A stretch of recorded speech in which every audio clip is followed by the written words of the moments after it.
on the, how do we describe it? Totem pole of collusion hoaxers, right? Rachel Maddow was at the top. Leftist media hacks are starting to realize that history is going to humiliate them. In other words, Joe, being on the wrong side of the Russian collusion hoax and telling people the dossier was real and collusion was real, it's now starting to come out that you're a moron. I don't know any other way to say it. You know what I'm saying, Joe? I always use this example, and forgive me for the regular listeners, and Joe's probably heard this 1,000 times, but having grown up in New York City, it reminds me of the David Dinkins reign as mayor.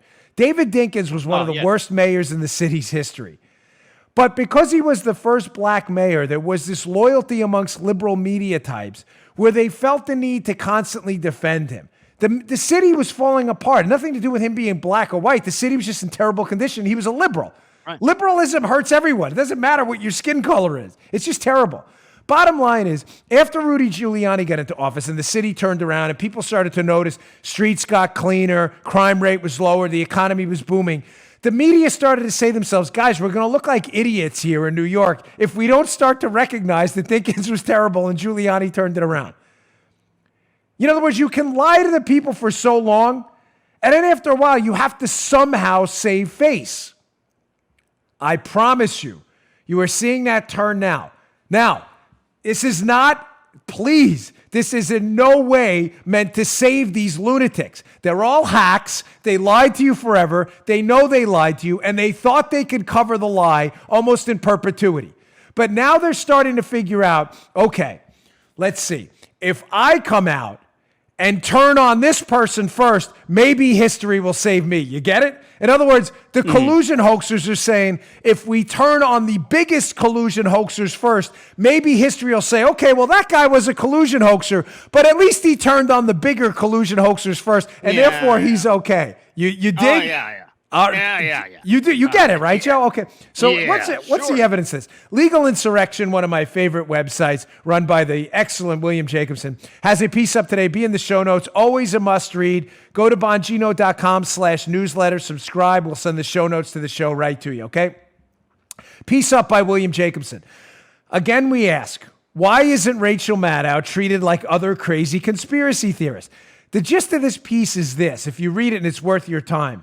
William Jacobson, I have a screenshot from it in a moment, but Jacobson covers how other leftist media types are now starting to turn on Rachel Maddow, who, Joe, on the, how do we describe it? Totem pole of collusion hoaxers, right? Rachel Maddow was at the top. She pumped the dossier every night. It was great. Pieces of it were verified. It's going to be verified. This is legit. Trump's working with Russia. Maddow, as Sean calls her, Sean Hannity, which is a great line, Roswell Rachel was pumping this thing every night. So even media types who only mildly promoted the collusion hoax, although they knew it was false, are now getting a pass to turn on her, figuring they can save themselves.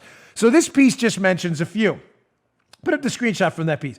One of them is from The Guardian, a Ross Barkan, and the other one is Eric Wemple of The Washington Post. So here's a quote from this Slate piece. Maddow was not only certain that Russians had rigged the election, false. On air, she would talk about the, quote, continuing operation.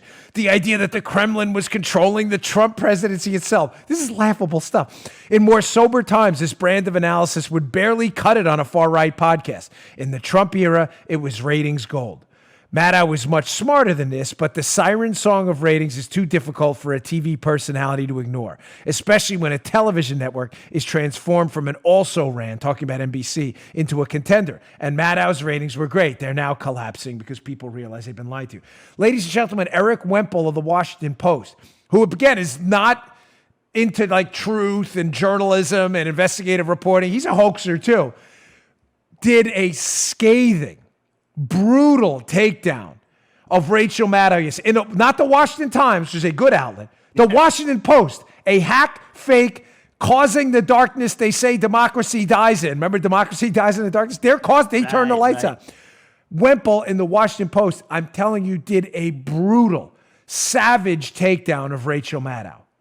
Again, this guy deserves no applause. He was like the information that the dossier was fake and the collusion hoax was a hoax was available to anyone 2 years ago, but they just didn't have the guts to do it then. So this guy deserves no applause. I'm simply suggesting to you that there is a totem pole of hoaxers. And the people at the top who were promoting the hoax the most are going to start to be cannibalized by the people at the bottom of the totem pole who think they can now salvage their lost, gutted, horrible reputations by destroying the people who promoted it at the top most. And Roswell Rach is number one. You just heard The Dan Bongino Show. You can also get Dan's podcasts on iTunes or SoundCloud. And follow Dan on Twitter 24/7 @DBongino.